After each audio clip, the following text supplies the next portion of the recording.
Hey y'all, welcome back to this week's episode of AMA Friday with Amy Miller, recruiting in yoga pants.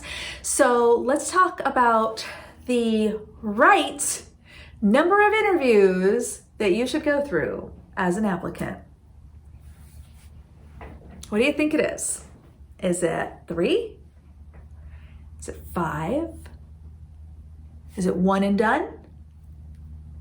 I'm curious, what do you think is the right number of interviews? All right, y'all, here's the answer. You're gonna be shocked because I've never said this before. It depends. I know, not what you wanted to hear, I get it. But it really does, and we're gonna break down the variables that go into this decision, as well as the one thing that I absolutely think is true and should be a standard across the board, okay? So let me start with that. What is the one undeniable truth, the standard, the must-have for any interviewer process? I think the process needs to be defined before recruiting starts. That's where this becomes so frustrating and icky for job seekers, and frankly for recruiters too, because we'll start recruiting and we'll bring great people to this company, to this opportunity, and then it's like, oh, I just need to talk to one more person. Oh, just one more person. Oh, well, they got to meet with the VP now. Oh, well, I should probably have them meet with that director. Oh, you know what? Just one more. We should have them talk to so-and-so. Nope, stop that shit now.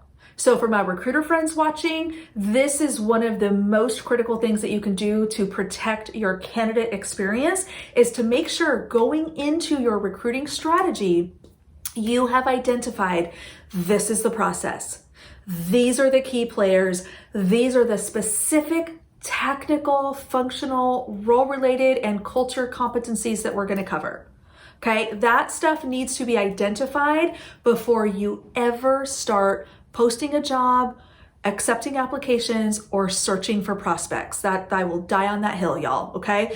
And here's the thing, if job seekers know, okay, I'm opting into this process, I know the interview is going to include these steps, I'm anticipating an outcome by that date, that's fine. The funny thing that this is why, the process is broken and now you shouldn't need all those interviews and blah, blah, blah, blah, blah. People who successfully get through the interview and come out on the other side with an offer they like usually don't complain about the interview process. A lot of them are like, oh, it was actually pretty cool and I met some great people and I learned a lot and I'm excited and I want to accept the offer. It's when you don't get, closure, it drags on forever, they add surprise interviews at the end. Those are the things that really piss people off, and that's what recruiting really needs to work hard to eliminate, okay? That's my 2 cents on that. So what is the right number? Again, it depends. And the reality is there is no single right answer. There are lots of variables here, namely the role specifics, the data that we need to make a fair hiring decision and a confident hiring decision. And also, what is the fastest path to completion? So I did not look this up ahead of time. I probably should have, but I'm kind of running late this week. So Google it yourselves. But I think it was actually Google that did a study, and they decided that 4 interviews is kind of the optimal process. That's enough data.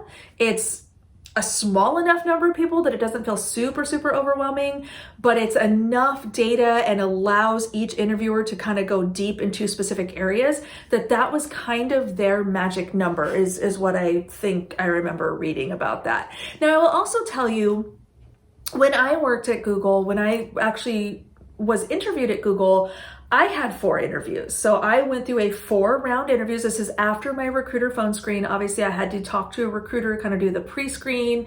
When I did the formal on-site interview, I did meet 4 people. And then after that, of course, Google has hiring committee and kind of a weird offer process, but that was it. I did not have to come back and have to talk to anybody else. So that was fine. My engineering manager, so keep in mind, I was recruiting leadership roles at Google, had 5 interviews. Microsoft also 5 interviews. My current employer, 5 interviews, right? So 5 is also normal in big tech, FANG, MANG, whatever we're calling it these days.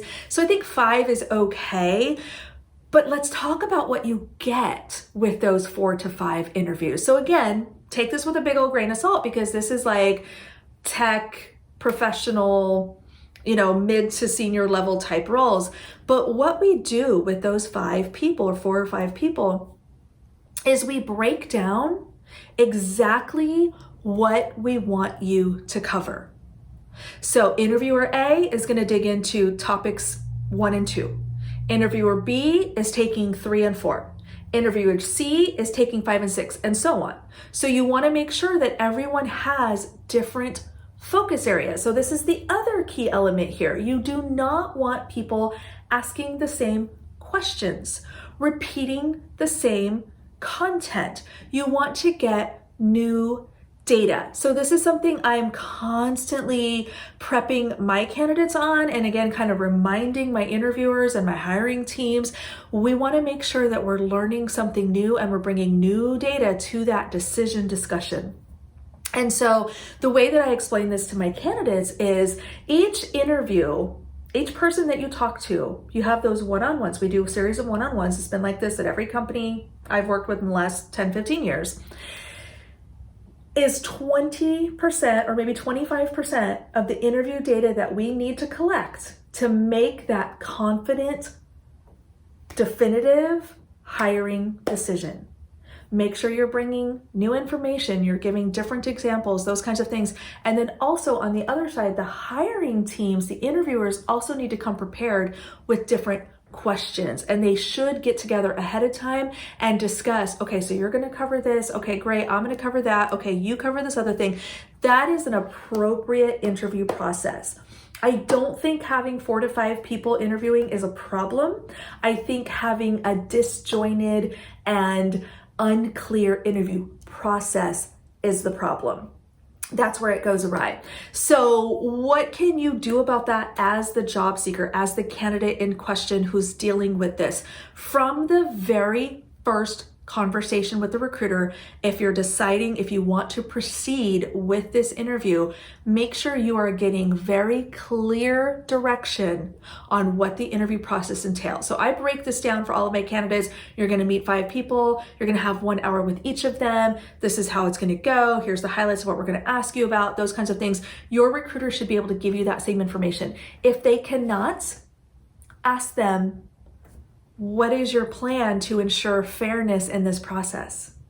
That's the other part. Every candidate in that same job family, in that same role, in that same, kind of criteria should have the same experience. With caveats, right? We want to provide, accommodations when needed and things like that, and make adjustments when we can. But the underlying goal of gathering the role-related data that we need to make the decision should be the same, and we should be using the same process, okay? Now, again, these are like white-collar, professional, big tech type of interviews. What about my entry-level folks? What about my blue-collar workers? What about my retail workers? There's different ways to do that. There's different processes that should be used for those kinds of interviews. I'm moving into a lead role for manufacturing, for example, right? This is my new world now. I'm going to be moving into this very different recruiting strategy. And we're looking at ways to reduce the complexity of our interviews, because a lot of these roles are going to be entry level or very junior hands-on assembly type roles. I don't need 5 interviewers for that. I need probably 2. Maybe 3 at the most. So we're right now, before we start recruiting, we're unpacking that and really getting very specific on what it is we need to learn and how we can effectively learn that has the least amount of churn and effort on the part of my candidates. So again, by the time we're ready to roll this out, we're going to be able to say, okay, candidate, this is what the process is going to look like. You're going to talk to A person and B person, and here's the big topics we're covering.